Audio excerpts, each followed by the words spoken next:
Let's have a look at visualizers. Most of the apps I've got in this folder do almost the same thing, but the one that really stands out is Soundala Play. The idea here is that using the internal microphone in the iPad, we can talk and create some really interesting visual effects. So if you're trying to encourage vocalization from a child or a student, this could be a really interesting way to approach it. When I fire this up, it will cover the whole screen, as you can see. Oh, there we are. Is it? Yes, there you are. You can see now it's taken over the whole screen. That's because the iPad is now showing the controls, and what you're looking at is what we would see if we had this through a projector, or in fact to another screen, if you've got it through to a plasma screen or a smartboard screen or something like that. So just to show you the principle, if I talk and keep talking, you can see the effects keep running on the screen.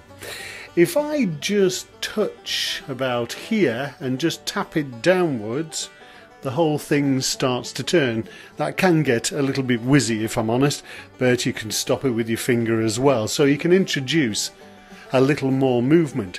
Now this works well on the screen of the iPad just as it is, but it's even better when you project it onto a brolly, into a tent or somewhere like that.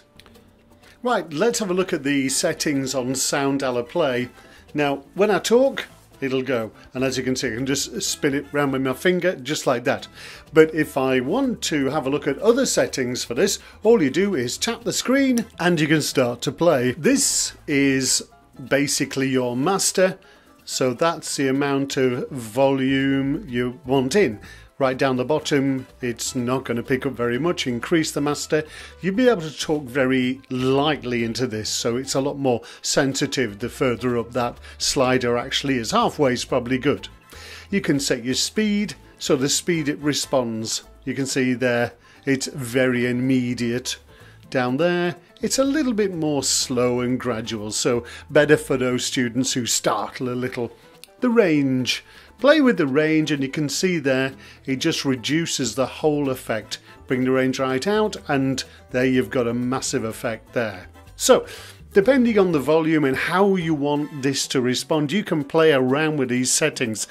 Tap the bottom and you get even more settings, and you can see here I've got glow, I've got flow, and in fact you have lots of different settings. What you need to do is play around with them and see if it does anything that you really want. And if you want to get even more complicated, go into themes down at the bottom, and then you can basically do it from the microphone, from music. You can have all sorts of different themes there. As I say, you're probably better off sticking with the defaults, but if you're feeling adventurous, play with it.